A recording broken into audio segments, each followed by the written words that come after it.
சரவண பவ சரி ரி ரி ரி ரி ரி ரி ரி பிண பவ சரவண வீரா நமோ நம டி பவ சரவண நிர நிர நிரன வசர ஹன பவர்க ர ர ர ர முருகா முருகா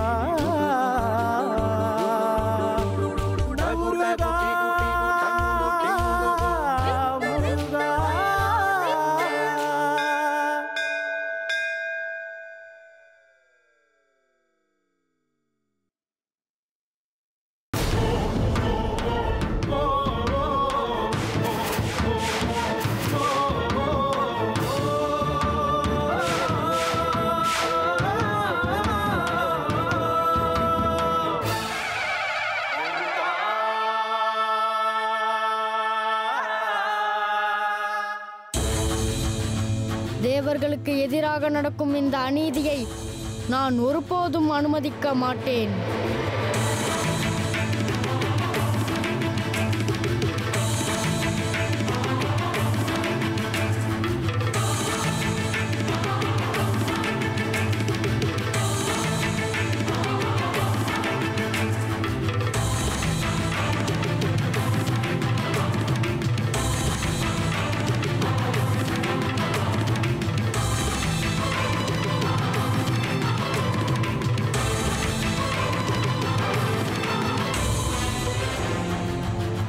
நானும் யாகத்தில் தோன்றிய அசுரனிடமிருந்து பிரபஞ்சத்தை காக்க நினைக்கிறேன்.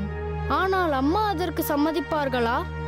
நிச்சயமாக அனுமதிக்க மாட்டார்கள். இதை அம்மாவின் முகம் சொல்லாமல் சொல்கிறதே. இப்போது என்ன செய்வது?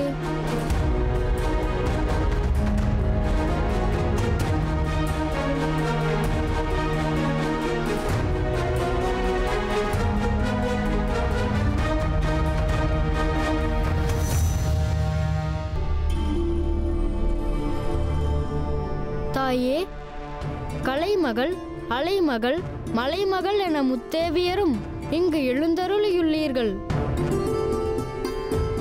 உங்கள் மூவரையும் ஒரு சேர பூஜிக்கும் பாக்கியத்தை எனக்கு தந்தருள வேண்டும்.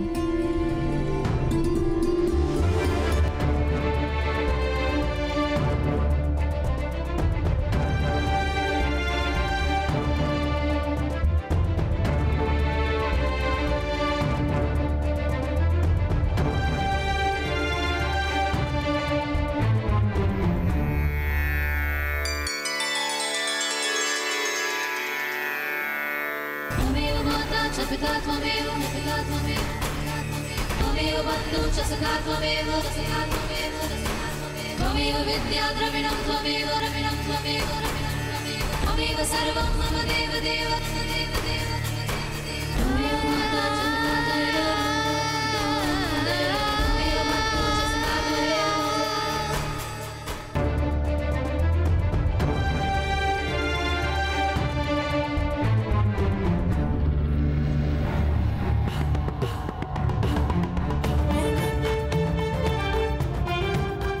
உங்கள் முகம் வாடிப்போனதன் காரணம் யாதென்பதை புரிந்து கொள்ள முடிகிறது. ஆனால் நீங்கள் வருத்தப்படக்கூடாது. உங்களின் விருப்பத்திற்கு மாறாக நான் ஒருபோதும் எதையும் செய்ய மாட்டேன்.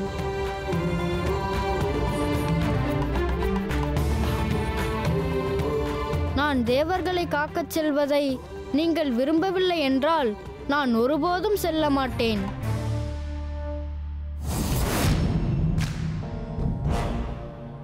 தங்கள் மூவரின் திருவடிகளில் சேவை செய்ய காலமெல்லாம் காத்து கிடப்பேன்.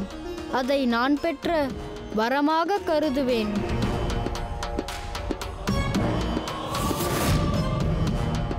உங்களை ஒரு கணம் பிரிந்திருக்கவும் என் மனம் சம்மதிக்கவில்லை. அன்னையின் சொல்லை மறுக்கவும் என்னால் ஒருபோதும் முடியாது. தங்களின் சொல்லே எனக்கு மந்திரம். தங்களின் கட்டளையே எனக்கு வேதவாக்கு.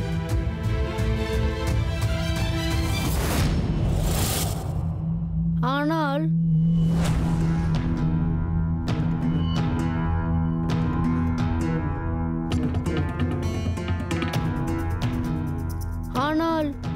தேவர்களை சித்திரவதை செய்வதை நாம் சகித்து கொண்டிருப்பது சரியா?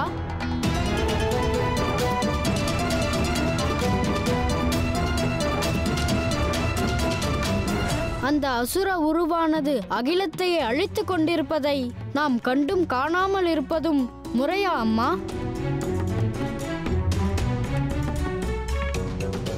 ஆனால் ஒன்று, நான் உங்கள் மனதை ஒருபோதும் நோகடிக்க மாட்டேன். இருந்தாலும் தங்களின் மகன் கந்தனே கதி என்று அபயம் தேடி வந்து நிற்கும் இந்த தேவர்களை காப்பது என் கடமை இல்லையா?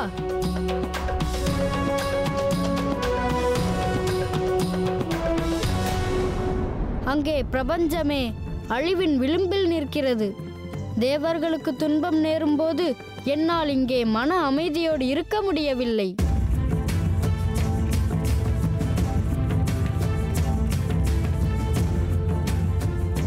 ஆனால் என்னால் என்ன செய்ய முடியும்?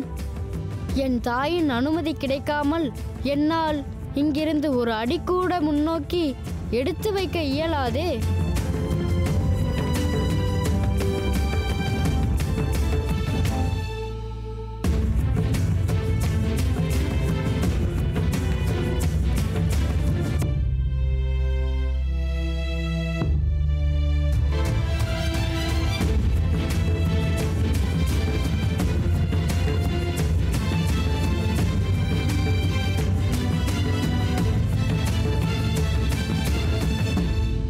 அம்மா, தேவர்களின் தேவ சேனாதிபதி நான்.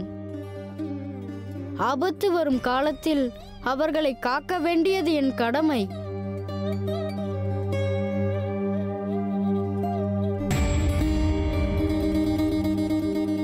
ஆனால்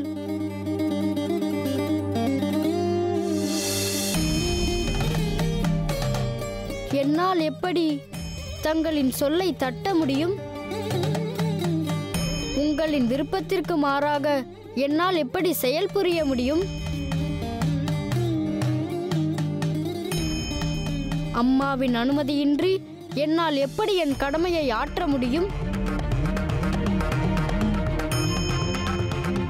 அன்னையின் சொல்லை காப்பதா அல்லது என் கடமையை நான் காப்பதா என்ற கேள்வி என் முன்னே எழுகிறது. தந்தையே, மகனே பானுகோபா, உன் வருகைக்காகத்தான் நாங்கள் அனைவரும் ஆவலோடு காத்துக் கொண்டிருக்கிறோம். என்ன செய்தி கொண்டு வந்திருக்கிறாய்? சொல். தந்தையே, நான் உங்களுக்காக 2 நற்செய்திகள் கொண்டு வந்திருக்கிறேன். உங்களை மகிழ்விப்பதற்காக 2 காரணங்கள் காத்துக் கொண்டிருக்கின்றன. அப்படியா? அருமை அருமை. எங்கே நீ கொண்டு வந்திருக்கும் முதல் நற்செய்தியை கூறு பார்ப்போம். பானுகோபா, பானுகோபா, வந்து விட்டாயா? நீ வந்து சேரும் வரை நான் உயிரை என் கையில் பிடித்து காத்திருந்தேன். கூறு, என் பிள்ளைகளுக்கு ஆபத்து ஏதும் இல்லையே? வில்வலனும் வாதாப்பியும் பத்திரமாக இருக்கிறார்கள் அல்லவா?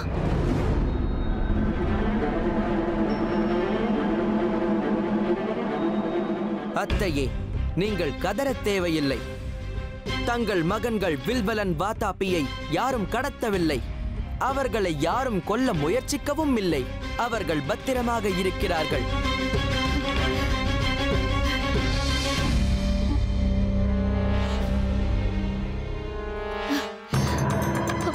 பானுகோபா, இந்த தாயின் வயிற்றில் பாலை வார்த்தாய். கூறு, என் புத்திரர்கள் இப்போது எங்கே இருக்கிறார்கள்? அவர்கள் ஏன் உன்னோடு வரவில்லை? அத்தையே, நீங்கள் கவலைப்பட தேவையில்லை. உங்கள் புத்திரர்கள் இருவரும் குகையில் தவம் புரிந்து கொண்டிருக்கிறார்கள்.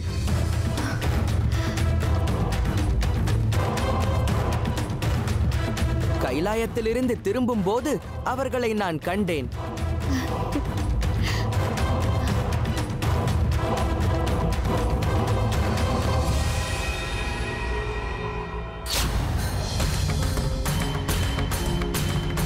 ஓம் பிரம்மதேவாய நமः. ஓம் பிரம்மதேவாய நமः. ஓம் பிரம்மதேவாய நமः. ஓம் பிரம்மதேவாய நமः. ஓம் பிரம்மதேவாய நமः. ஓம் பிரம்மதேவாய நமः. ஓம் பிரம்மதேவாய நமः. ஓம் பிரம்மதேவாய நமः. ஓம் பிரம்மதேவாய நமः. ஓஹோ, இவர்கள் இருவரும் இங்குதான் தவம் புரிந்து கொண்டிருக்கிறார்களா? மகிழ்ச்சி, மிக்க மகிழ்ச்சி. உங்கள் தவம் நல்லபடியாக தொடரட்டும். இந்த நற்செய்தியை நான் விரைவில் உங்கள் அன்னையிடம் கொண்டு சேர்க்கிறேன். பானுகோபா, நீ கூறுவது உண்மையா? அத்தை, நீங்கள் என்னை நம்பத்தான் வேண்டும். உங்கள் புத்திரர்கள் தவம் புரிவதை நானே நேரில் கண்டேன்.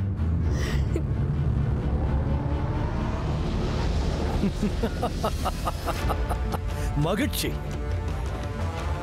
என் பாசத்திற்குரிய மருமகன்கள் இருவரும் பத்திரமாக இருப்பதில் எனக்கு மகிழ்ச்சி.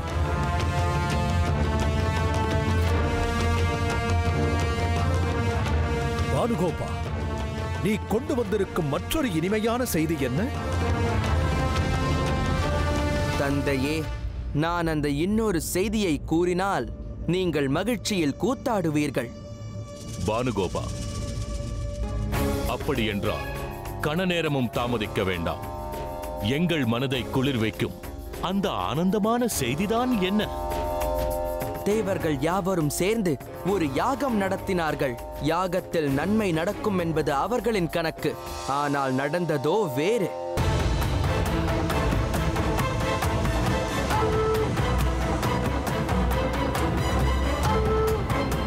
யாகத்தின் அக்னி குண்டத்திலிருந்து ஒரு கொடிய அசுர ஆடானது வெளிவந்திருக்கிறது.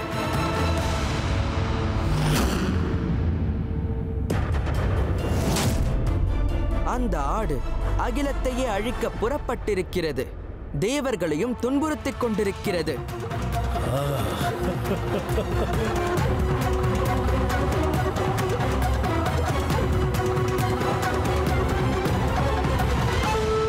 தந்தையே, தாங்கள் செய்ய வேண்டியதை உங்கள் பொருட்டு அந்த அசுர ஆடே செய்துவிட்டது.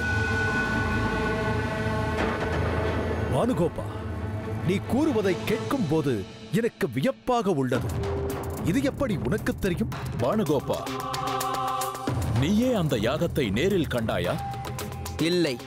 பானுகோபா, இல்லையெனில் இது எப்படி உனக்கு தெரியும்? நான் அந்த முருகனை அழிக்க கைலாயம் சென்றிருந்தேன். அந்த தேவர்கள் அங்கே மரண ஓலத்தோடு அபயம் தேடி கைலாயத்திற்கு வந்திருந்தார்கள்.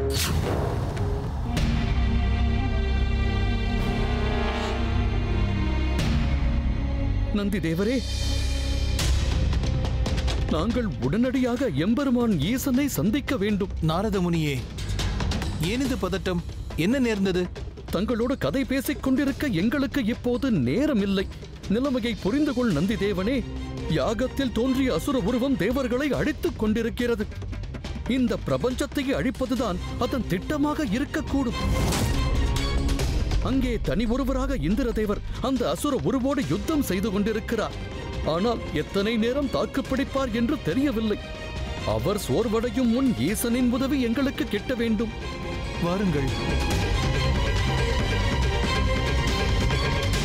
அற்புதம், அற்புதம்! மிக ஆனந்தமான செய்தியை கொண்டு வந்திருக்கிறாய் மகனே. ஆமண்ணா, அந்த தேவர்கள் இன்றோடு ஒழிந்தார்கள். நமக்கு எதிராக நமக்கு தெரியாமல் அந்த தேவர்கள் ஒரு யாகத்தை நடத்தினார். அதன் பலன் என்னவென்று அவர்கள் நன்றாக உணர்ந்திருப்பார்கள்.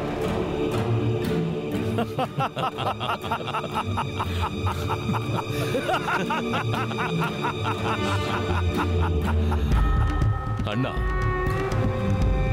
தேவர்களை அழிக்க நாம் தேவையில்லை போலிருக்கிறதே. தங்களின் அழிவை தாங்களே தேடிக்கொண்ட முட்டாள்கள் அந்த தேவர்கள்.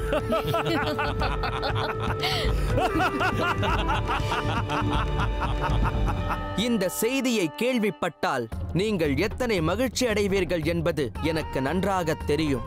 அதனால் தான் காடு மலைகளையெல்லாம் கடந்து ஓடோடி வந்தேன்.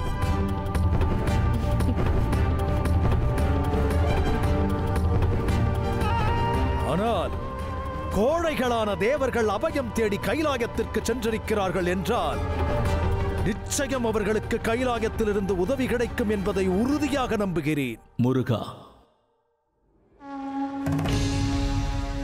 கடமையே யாவற்றிலும் உயர்ந்தது.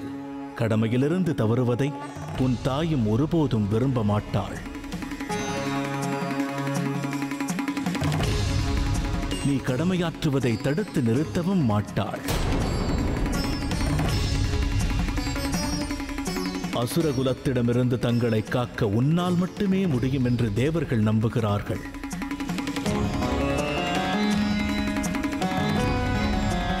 அதனால்தான் உன்னை தேடி இங்கு ஓடோடி வந்திருக்கிறார்கள்.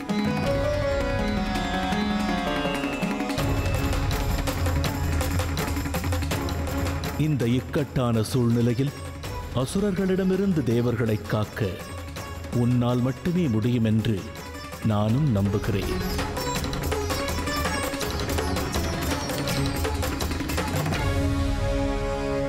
ஆகவே தேவர்களை காப்பாற்ற இப்பொழுதே நீ புறப்பட வேண்டும்.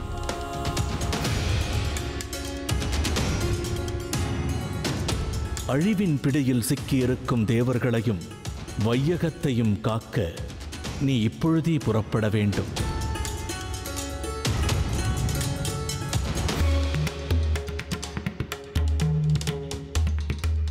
தேவர்களின் சேனாதிபதி நீ. அவர்களை காக்க வேண்டியது உன் கடமை. இந்த உலகமே நீயே அபயமென்று காத்திருக்கும் பொழுது எக்காரணத்திற்காகவும் உன் கடமையிலிருந்து நீ மீளக்கூடாது.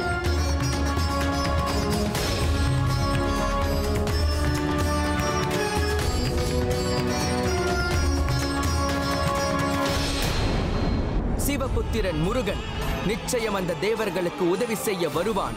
எனவே நாம் அந்த அசுர ஆட்டிற்கு உதவி செய்ய வேண்டும்.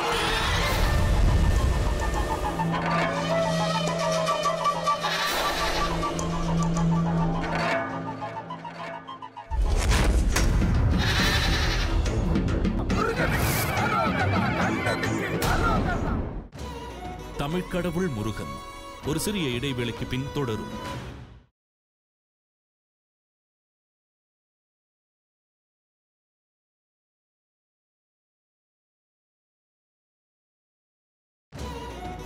தமிழ்க்கடவுள் முருகன் தொடர்கிறது.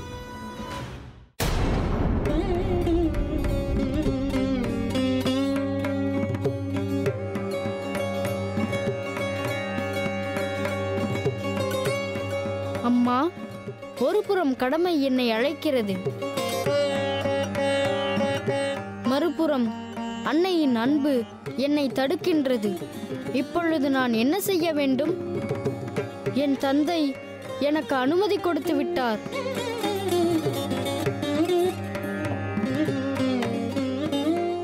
என் தந்தை இந்த பிரபஞ்சத்தையே காக்கும் ஈசனே ஆனபோதும் தங்களின் அனுமதி இல்லாமல் என்னால் நம்பிக்கையோடு தேவர்களை காக்கச் செல்ல முடியாது. கடமையின் மகத்துவத்தை தந்தை எனக்கு உணர்த்தினார். ஆனால் அன்னையின் சொல்லை மீறும் தைரியம் என்னிடத்தில் இல்லை. கூறுங்கள் அம்மா, நான் என்ன செய்ய வேண்டும்?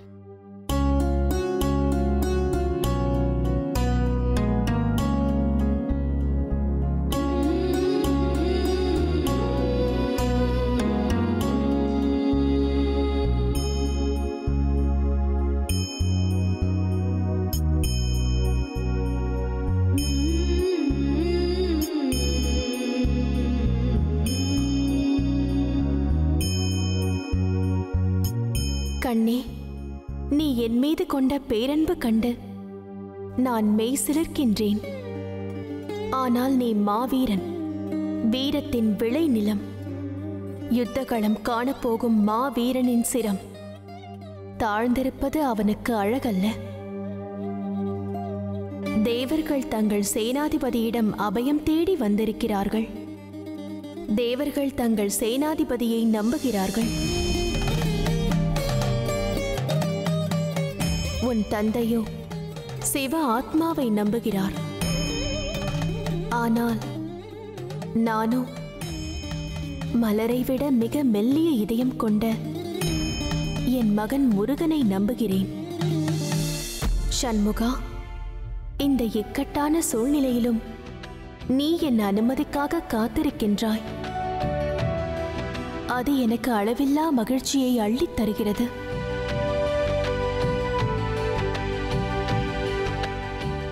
ஆனால் உன் தந்தை உனக்கு ஏற்கனவே அனுமதி தந்து விட்டார். ஆகவே இப்போது நான் உன்னை தடுத்து நிறுத்த இயலாது. சென்று வா. இக்கணம் முதல் இனிமேல் அந்த அசுர ஆட்டினால் இந்த பிரபஞ்சத்தில் எந்த அழிவையும் உண்டாக்க முடியாது. இந்த அகிலத்தையும் நம்மையும் காக்க எங்கள் தேவசேனாதிபதி ஆயத்தமாகிவிட்டார். நீங்கள் கூறுவது உண்மைதான் தந்தையே. அந்த தேவர்கள் கைலாயத்திற்கு வருவதன் நோக்கமே உதவி பெறத்தானே.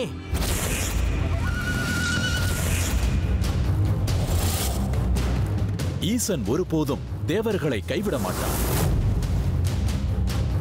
நிச்சயம் பரமசிவன் மற்றும் பார்வதி தேவியின் உதவியை அந்த தேவர்கள் பெற்றிருப்பார்கள்.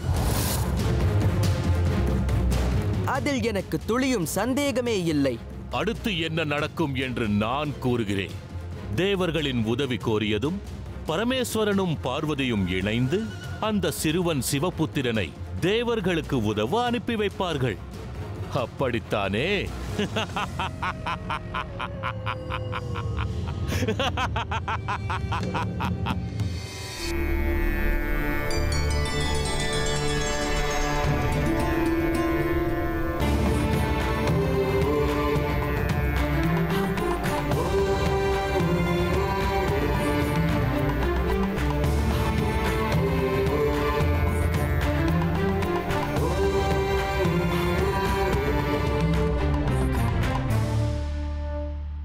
தேவசேனாதிபதி முருகன் போற்றி போற்றி. தேவசேனாதிபதி முருகன் போற்றி போற்றி. தேவசேனாதிபதி முருகன் போற்றி போற்றி. தேவர்களின் சேனாதிபதி முருகன் போற்றி போற்றி. தேவசேனாதிபதி முருகன் போற்றி போற்றி. கந்த பெருமானே போற்றி போற்றி. தேவர்களின் சேனாதிபதி முருகன் போற்றி போற்றி. சிவகுமாரனே போற்றி போற்றி. கார்த்திகேயனே போற்றி போற்றி.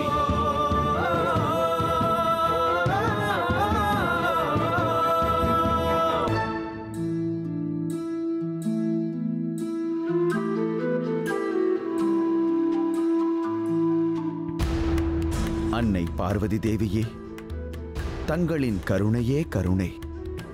தாங்கள் மட்டும் தற்பொழுது முருகப்பெருமானை யுத்தம் செய்ய அனுமதிக்காது போயிருந்தால் எங்கள் நிலைமையை யோசித்து பார்க்கவே அச்சமாக இருக்கிறது. எங்கள் மீது கருணையை பொழிந்து எங்களை காக்க முருகனை வழியனுப்பி வைத்த தங்களுக்கு தேவர்கள் என்றென்றும் கடமைப்பட்டவர்கள் ஆவார்கள்.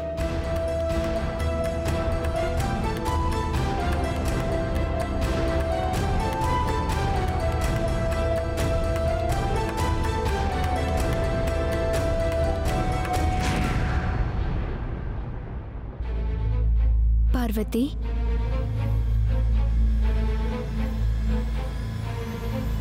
பார்வதி, ஏன் இப்படி செய்து விட்டாய்? அசுரர்களை தாக்க வேண்டும் என்றால் ஈசனை அங்கு அனுப்பியிருக்கலாமே. அதை விடுத்து பாலகன் முருகனை அங்கு அனுப்ப ஏன் நீ சம்மதித்தாய்? தேவி, எக்காரணம் கொண்டும் முருகன் மூர்க்கமான செயலில் ஈடுபடக்கூடாது என்ற எண்ணம் கொண்டவள் நீ. ஆனால் இன்று உனக்கு என்ன நேர்ந்தது? எதற்காக முருகனை யுத்தகளம் செல்ல அனுமதித்தாய்? எப்படி உன் மனதை தேற்றிக் கொண்டாய் தேவி? அசுரர்களை எதிர்க்க முருகனே உகந்தவன் என்று ஈசன் நம்புகிறார். அவ்வாறே தேவர்களும் நம்புகின்றனர். அசுரர்களை அழிக்க பிறந்தவன் முருகன் என்ற நிலையில் இடையில் என்னால் எப்படி என் மகனை தடுத்து நிறுத்த முடியும்?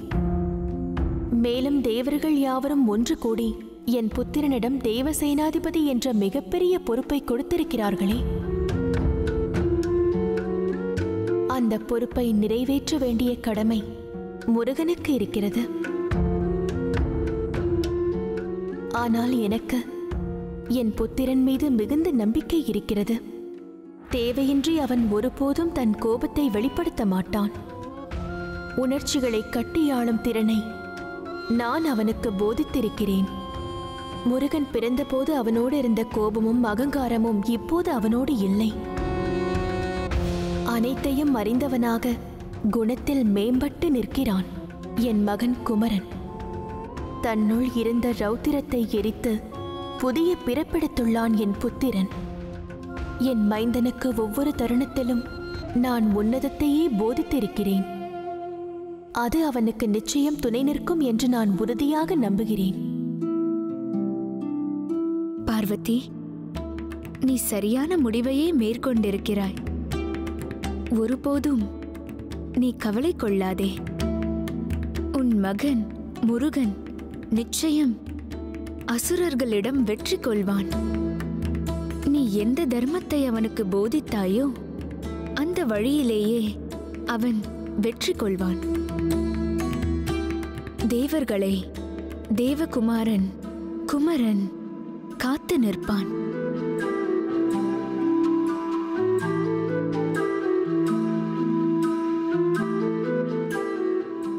சிவபுத்திரன் முருகன் நிச்சயம் அந்த தேவர்களுக்கு உதவி செய்ய வருவான். எனவே நாம் அந்த அசுர ஆட்டிற்கு உதவி செய்ய வேண்டும்.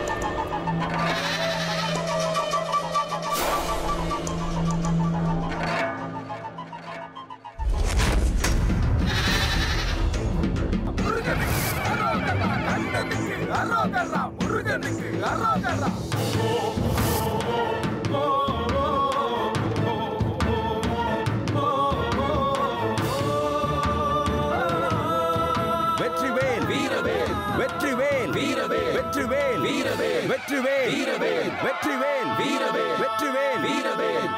நாராயண நாராயண, அழகன் முருகன், அவன் வீரத்தின் தலைமகன். குமரன் அந்த அசுர ஆட்டை நெருங்க கூடவில்லை. கந்தனின் சுண்டு விரல் கூட அதை தீண்டவில்லை. ஆனால் அதற்குள் சுருண்டு விழுந்து விட்டதே அந்த கொடிய மிருகம். இல்லை, எனக்கு அப்படி தோன்றவில்லை. எனில் நீ என்ன கூற வருகிறாய் தேவேந்திரா? முருகனின் வீரத்தில் நீ குறை காண்கிறாயா? முருகனின் வீரத்தை நான் சந்தேகிப்பேனா? அந்த அசுர ஆடு பதுங்குகிறது, சரியான சந்தர்ப்பத்திற்காக காத்திருக்கிறது என்று கூற வந்தேன். நீ கூறுவது சரிதான். என்ன நடக்கிறது என்று பொறுத்திருந்து பார்ப்போம். நிச்சயம் இன்னும் சில மணித்துளிகளில் அந்த அசுர உருவானது அழிவதை காண்போம். 33 கோடி தேவர்களையும் யமதர்மனையும் அசுரர்களையும் பாலகனாய் இருந்து நடுநடுங்க வைத்த கந்தனுக்கு இந்த அசுர ஆடு துரும்பிற்கு சமம்.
தமிழ்க்கடவுள் முருகன். ஒரு சிறிய இடைவேளைக்கு பின் தொடரும்.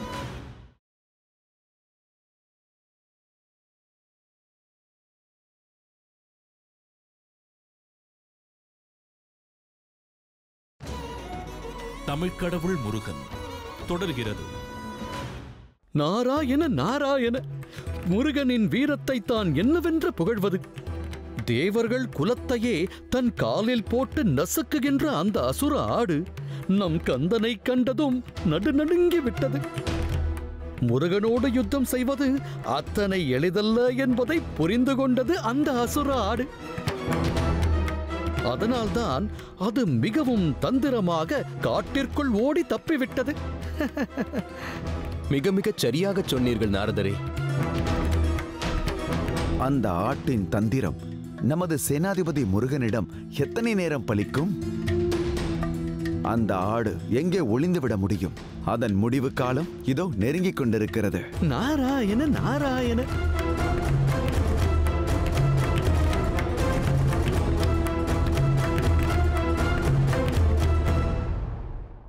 ஓஹோ, இந்த அகிலத்தை அழிப்பதுதான் உன் திட்டமா?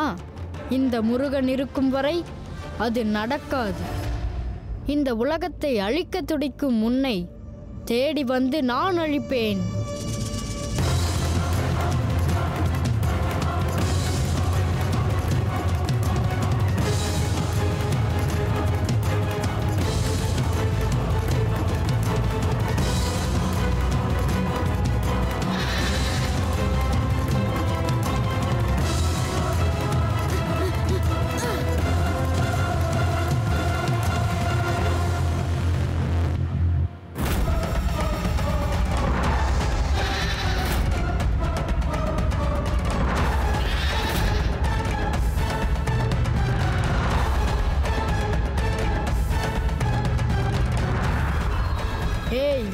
அசுரனே, நீ என்னிடமிருந்து எங்கும் தப்பியோட முடியாது.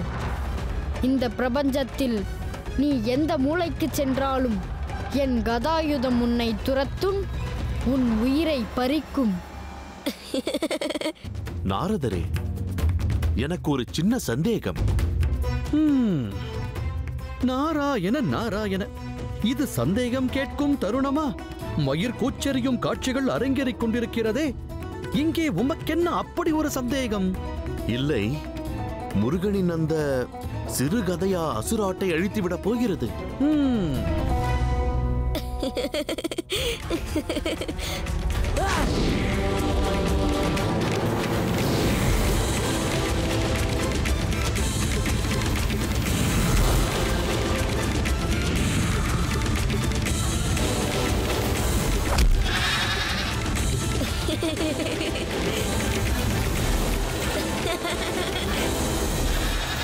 என்ன யமதர்மராஜரே, கண்டீர்களா காட்சியை?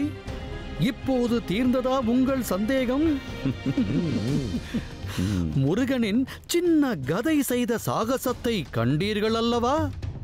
நாரதரே, கதையின் அளவை கொண்டு நான் தவறாக எடை போட்டு விட்டேன். கதை சிறியதாக இருக்கலாம், ஆனால் அது நம் தேவ சேனாதிபதியின் கதை என்பதை தாங்கள் மறந்துவிடக்கூடாது.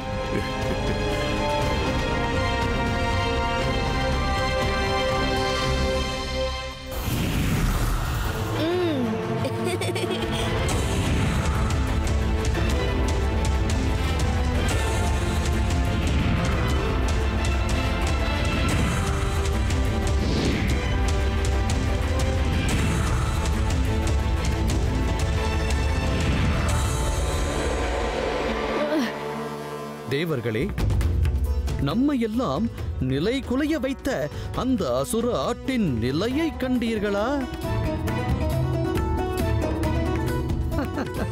அந்த ஆடு போட்ட ஆட்டம் அடங்கிவிட்டது.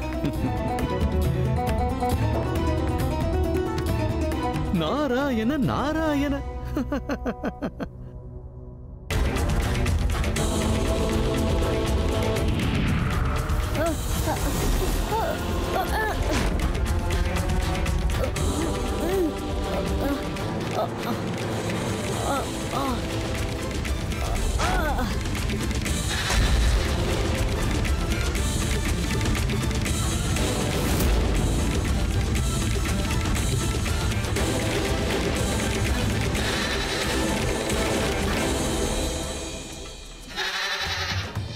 என்ன இது? இந்த அசுர ஆடு தனக்கு எதுவும் நடக்காதது போல் காட்டிக்கொள்கிறது.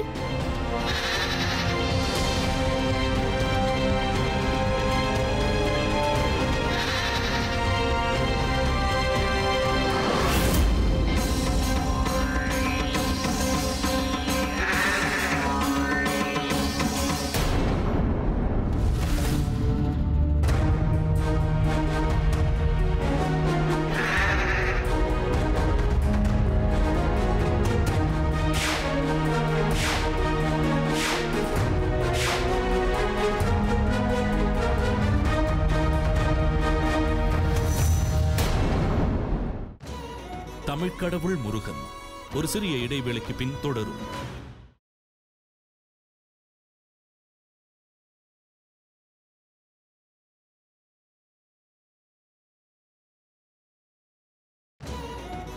தமிழ்க்கடவுள் முருகன் தொடர்கிறது.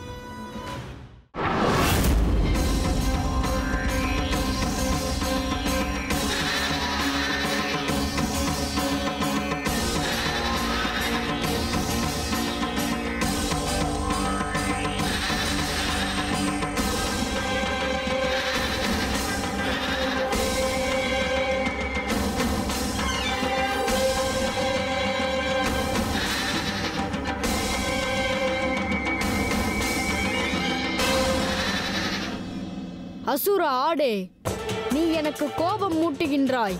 உன் தந்திரங்கள் என்னிடம் செல்லாது. உன் அழிவு நெருங்கிவிட்டது.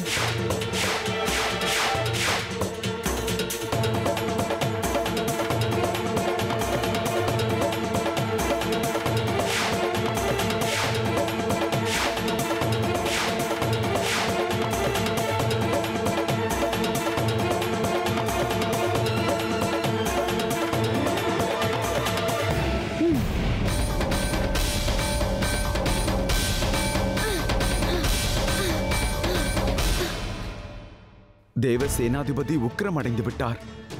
உக்கிர மூர்த்தியாக அவர் ருத்ர ரூபம் எடுத்து நிற்கிறார்.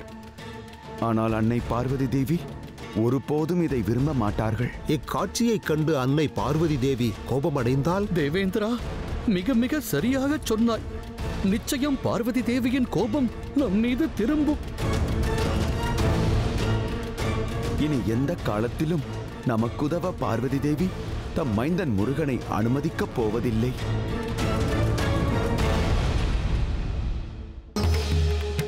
எந்த இக்கட்டான சூழ்நிலையிலும் அன்னை பரமேஸ்வரி நம் மீது இரக்கம் காட்ட மாட்டார். நாராயண நாராயண. இனி தேவர்கள் எதிர்கொள்ளும் பிரச்சனைகளை தேவர்களே எதிர்கொள்ள வேண்டியதுதான். நாராயண நாராயண.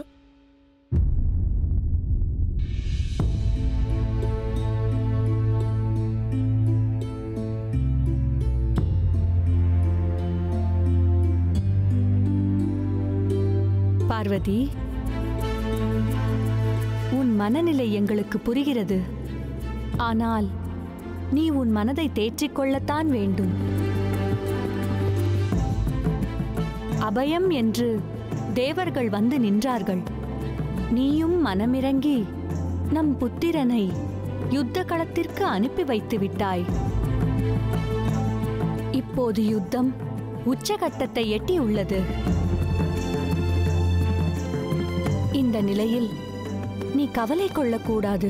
ஆம் பார்வதி, பக்தியோடு சேவை செய்யும் தருணத்தில் முருகன் மனம் மலரை விட மென்மையானது. ஆனால் இப்போது அவன் நிற்பதோ யுத்தகலம். அங்கே தன் வீரத்தை அவன் வெளிப்படுத்திதானே ஆக வேண்டும்.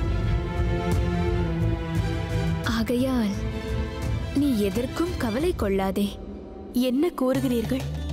என்னால் எப்படி கவலைப்படாமல் இருக்க முடியும்?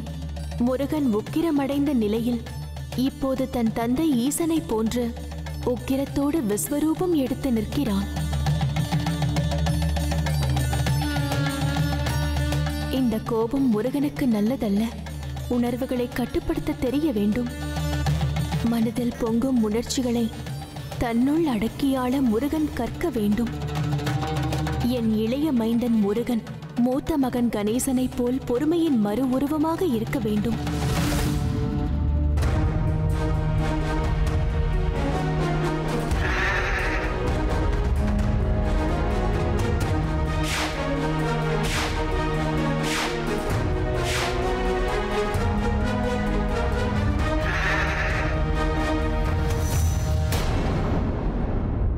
சுவாமி, நம் மைந்தன் முருகன் நமது மூத்த மகன் விநாயகனைப் போல் சாந்தமும் பொறுமையும் நிறைந்த குணவானாக இருக்க மாட்டானா? பார்வதி, இந்த உலகத்தில் பிறக்கும் ஒவ்வொரு உயிர்க்கும் ஒவ்வொரு குணம் உண்டு. தாமரை மலரைப் போல் மல்லிகை மனம் இருப்பதில்லை. சந்தன முல்லை போல் தாழம்பூவானது விளங்குவதில்லை. ஒவ்வொரு மலருக்கும் ஒவ்வொரு மணமும் குணமும் தோற்றமும் உண்டு.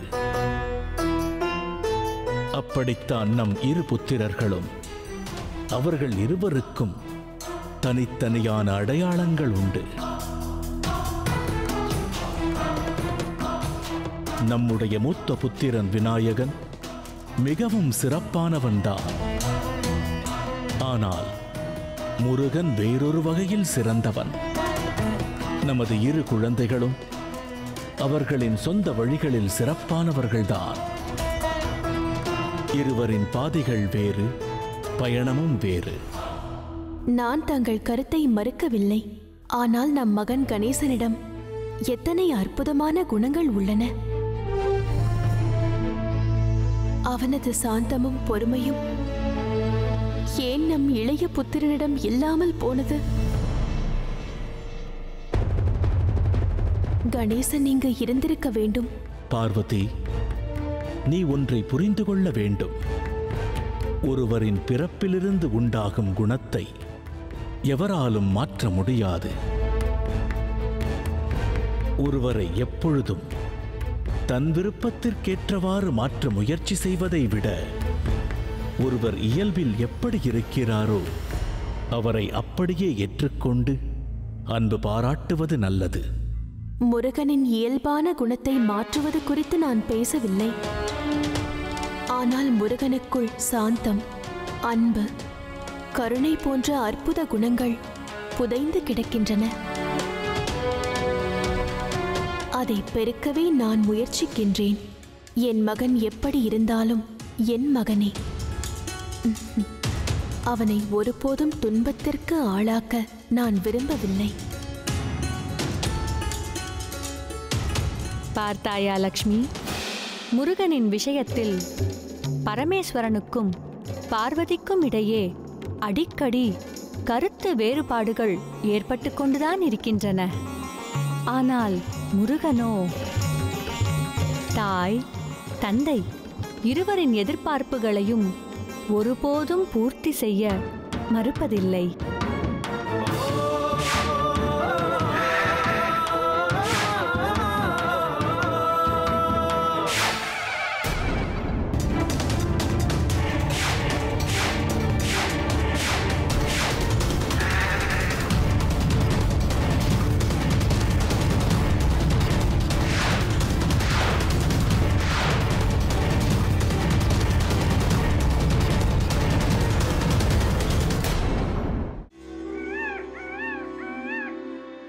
இன்னலில் இருப்பவர் பகைவராயினும் தன்னலம் பாராமல் நல்லது செய்பவர் மனிதரில் தெய்வமாய் போற்றப்படுவார்.